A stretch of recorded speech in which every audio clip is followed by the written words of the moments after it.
வணக்கம். இன்னைக்கு ஒரு குட்டி கதை. ஒரு புது ஜோடி புது வீட்டுக்கு குடுத்தன வராங்க.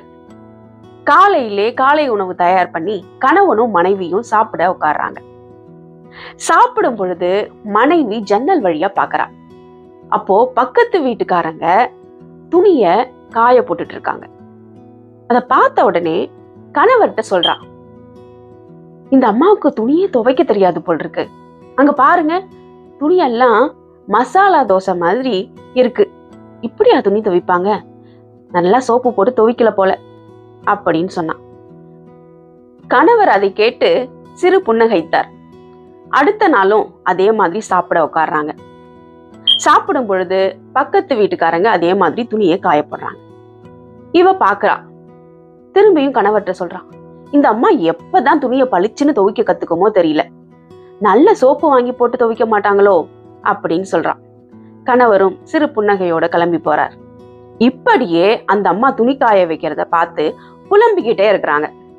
1 மாசம் கழிஞ்சது. ஒரு நாள் அதே மாதிரி சாப்பிட உட்கார்றாங்க. சாப்பிட்டே இருக்கும் பொழுது அந்த அம்மா துணி காய வைக்கிறத பார்த்த உடனே ரொம்ப ஆச்சரியத்தோட என்னங்க அப்படின்னு சொல்லி கணவரை கூப்பிடுறாங்க. அங்க பாருங்களேன், துணியெல்லாம் பளிச்சுன்னு பளபளன்னு மின்னது, வெள்ளையா இருக்கு. புதுசா எப்படி துணி துவைக்கிறதுன்னு கத்திருந்திருப்பாங்களோ, இல்ல அந்த டெக்னிக்கை யாராவது சொல்லி கொடுத்திருப்பாங்களோ, இல்ல நல்ல சோப்பு போட்டு துவைச்சிருப்பாங்களோ அப்படின்னு சொல்லி கணவர்கிட்ட கேட்பா. உடனே கணவர் ஒரு சிறு புன்னகையோடு, அதெல்லாம் ஒண்ணும் இல்ல, இன்னைக்கு துணி பளிச்சுன்னு இருக்கிறதுக்கு காரணம் வேற அப்படின்னு சொன்னார். இன்னைக்கு காலையிலே நான் எழுந்து நம்ம ஜன்னல் கண்ணாடிகள் எல்லாம் ஷாம்பு போட்டு நல்லா கழுவி தொடச்சேன் அப்படின்னு சொன்னார். அதை கேட்டவன மனைவிக்கு சுளீர்னு உரைச்சது மாதிரி இருந்தது. இந்த கதை இங்க முடியுது. இந்த கதையிலிருந்து நம்ம என்ன கத்துக்கிட்டோம்?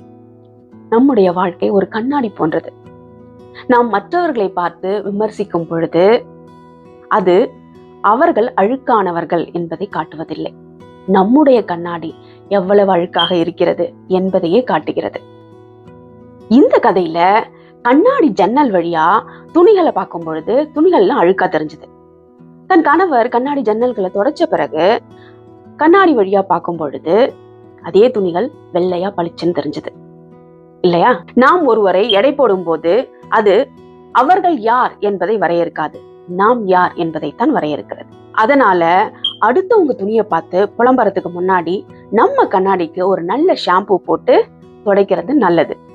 நீங்க என்ன சொல்றீங்க?